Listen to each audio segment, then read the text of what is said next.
Joining me now is Kristin Tate, a contributor at The Hill and author of Government Gone Wild. Okay, first of all, I want to ask you about who this matters to. So you hear the establishment and the GOP saying, well, we're worried for Donald Trump. You'll have to tell me whether you really think that's genuine and why.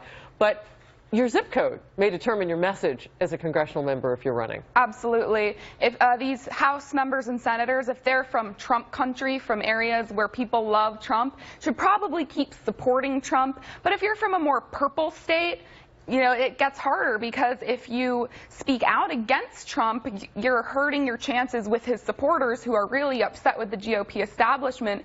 But if you vocally support him, you may alienate more moderates who don't like Trump. What about like fresh and new, unforeseen purpley states like Texas and Utah and Arizona?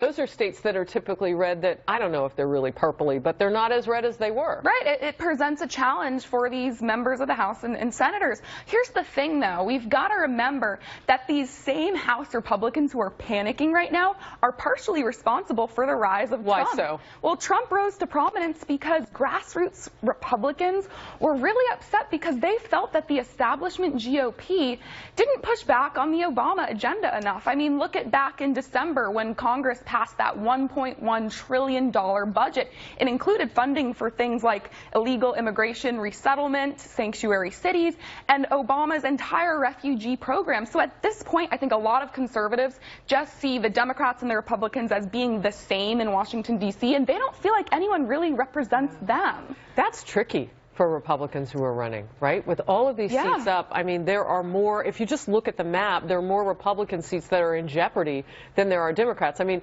it looks like Democrats will push to try to take the 5 or 6 extra seats they need to take over the Senate.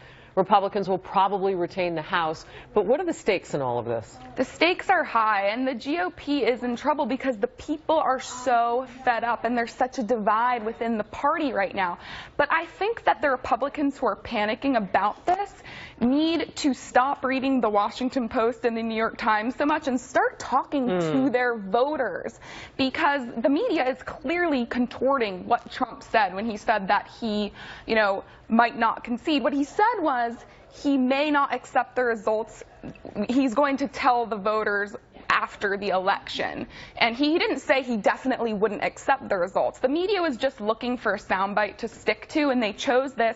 You know, Hillary said it was horrific. Now the media is saying it's horrific. But what's really horrific is Democrat operatives hiring bums to incite violence at Trump rallies, but no one's really talking about that.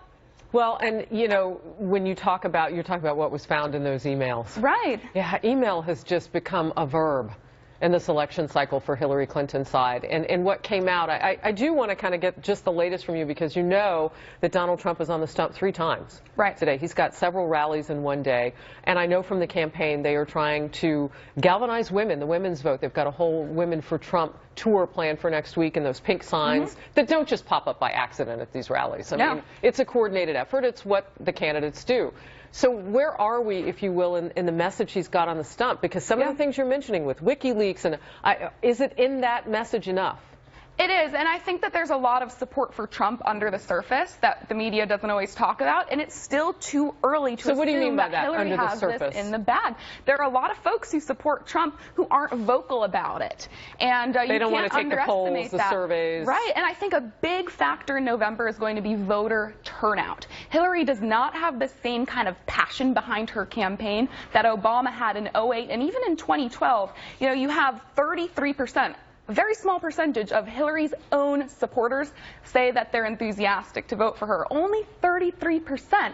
So, you know, something as small as bad weather could really affect voter turnout and hurt Hillary. All right. So in Cuyahoga, in Ohio today, Hillary Clinton is set to sit down with some of the crew of the Black Lives Matter activists, okay? And we talked about this a little bit earlier with Sheriff David Clark on Fox News, that this could be an indication that she's still trying to shore up African-American voters in the sense of trying to get them to go to the polls, because what you're saying is that she's more in jeopardy if certain people don't go to the polls. And she's compartmentalized the voting that way.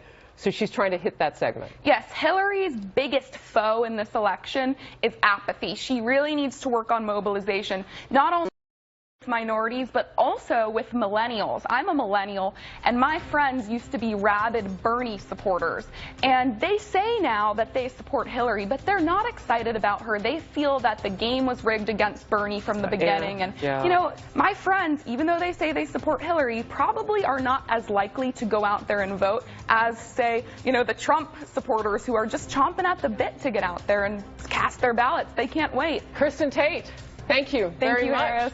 Good to see you. Ahead, the Democrats dealing with the issues of their own. We'll look at how the WikiLeaks emails are hurting Hillary Clinton with some members of her own party. That's coming up on the Fox News deck.